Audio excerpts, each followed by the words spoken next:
Hello everyone, welcome है आप सभी का आपके अपने ही चैनल तरु वाटिका में। दोस्तों, जो ये आपको प्लांट दिखाई दे रहा है, ये मुसेंडा का प्लांट है और लोकल नेम इसका धोबी ट्री है लोकल नेम। और ये जो प्लांट है ये मोस्टली सी साइड जो एरिया होते हैं वहाँ पर मिलता है, क्योंकि वहाँ ज़्यादा ह्यूमिडिटी होती है, मॉइस्चर ज़्यादा होता है वहाँ पर। और अगर नॉर्थ इंडिया में हैं आप और आप इस प्लांट को लाना चाह रहे हैं तो मेरी कुछ बातों का ध्यान रखना पड़ेगा जी, ताकि ये जो प्लांट है आपके पास सालों साल बना रहे। और इसके लिए देखिए, मैं आपको कुछ बातें बताऊंगी जिसको फॉलो करोगे तो आपके पास ये सालों साल बना रहेगा। परमानेंट प्लांट है ये, और गर्मियों में इसका ग्रोइंग पीरियड होता है और सर्दियाँ इसका डोरमेंसी पीरियड होता है। देखिए, कुछ लोग कहते हैं ये पिंक फ्लावर वाला प्लांट है, बट ये पिंक, रेड और ऑफ वाइट सेपल होते हैं। और जो ये येलो आपको दिख रहा है ऊपर कॉर्नर में, येलो फ्लावर है स्टार वाला, ये वाला इसका फ्लावर होता है, ये ब्लूमिंग होती है इसकी। ये सेपल होते हैं पिंक, रेड और ऑफ वाइट में। जो लोग ज़्यादातर लोग कहते हैं कि ये पिंक फ्लावर वाला है, रेड फ्लावर वाला है, ये सेपल होते हैं। जो छोटा सा स्टार सेंटर में आपको दिखाई दे रहा है, ये फ्लावर होता है इसका, जो ऑफ वाइट और येलो शेड में आता है मोस्टली। और इसका जो मुसेंडा रेड होता है उसकी ग्राफ्टिंग होती है, उसकी कटिंग नहीं लग सकती। और मुसेंडा पिंक और मुसेंडा वाइट की आप कटिंग लगा सकते हैं आराम से, रेनी सीजन में कोई दिक्कत नहीं आएगी। और जब आप नर्सरी से लाने की सोच रहे हैं तो ये बेस्ट टाइम है नर्सरी से लाने का प्लांट को। और नर्सरी से लाकर आप कुछ दिन उसको अपने पास रखिए गार्डन में, उसको अपने गार्डन का हैबिचुअल होने दीजिए एटमॉस्फेयर का, और उसके बाद उसको कम से कम 4-5 दिन के बाद आप उसको पोट में लगा सकते हैं। और पोट किस साइज़ का लेना है? पोट बड़े साइज का लेना है, कम से कम 16 से 18 इंची पोट लेना है आपको, क्योंकि ये जो है बहुत बड़ा जाता है प्लांट। देखिए, ये ज़मीन में लगा हुआ है तो कितना बड़ा गया हुआ है, कम से कम 5-6 फीट गया हुआ है।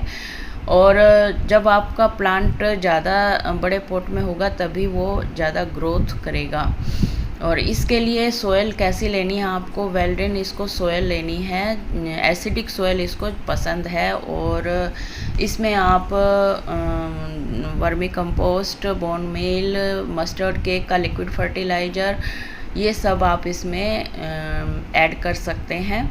और ये बनाने के लिए, वेल ड्रेन बनाने के लिए आप जो भी आपके पास है वो आप यूज कर सकते हैं, जैसे कि परलाइट हो गया, कोकोपीट हो गया, राइस हस्क हो गया। मल्चिंग के लिए आप राइस हस्क यूज कर सकते हैं, क्योंकि डोरमेंसी पीरियड विंटर होता है इसका, तो उस टाइम मल्चिंग की ज़रूरत पड़ती है और उस टाइम आप मल्चिंग यूज कर सकते हैं। मल्चिंग जो सर्दियों इसका जो डोरमेंसी पीरियड होता है उसमें कुछ प्लांट्स की पत्तियां गिर जाती हैं, कुछ की नहीं गिरती हैं, इसलिए घबराने की ज़रूरत नहीं है अगर आपके प्लांट की पत्तियां ड्रॉप हो जाती हैं। तो जैसे जैसे स्प्रिंग आता है तो इसमें न्यू शूट शुरू हो जाती है, और स्प्रिंग सीजन आने से पहले आपको इसकी प्रूनिंग कर देनी ज़रूरी है, ताकि आपको मल्टीपल ब्रांचेज मिले और मल्टीपल ब्लूमिंग आपको देखने को मिले गर्मियों में।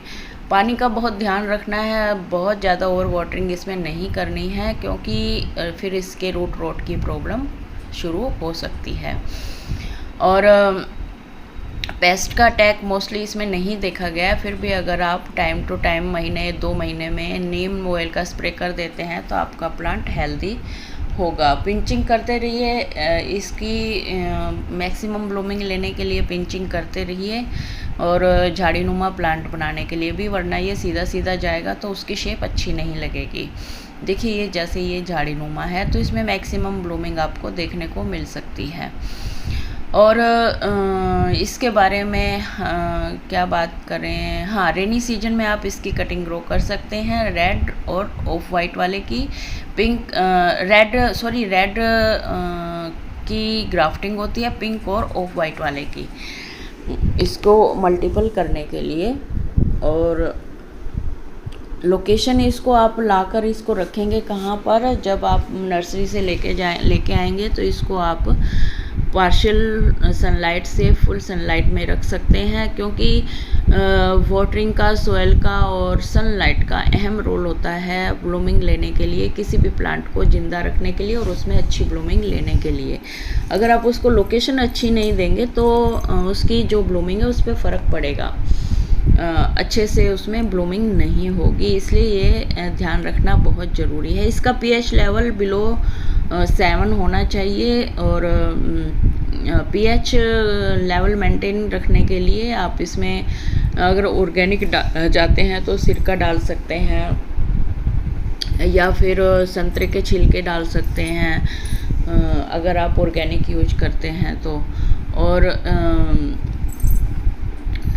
ये देखिए, ज़मीन में अगर लगा होता है तो आपको ज़्यादा केयर की ज़रूरत नहीं होती किसी भी टाइप के प्लांट की। अगर आप पॉट में लगाते हैं तो आपको बहुत सारी बातों का ध्यान रखना पड़ता है जो मैंने आपको अभी बताई है।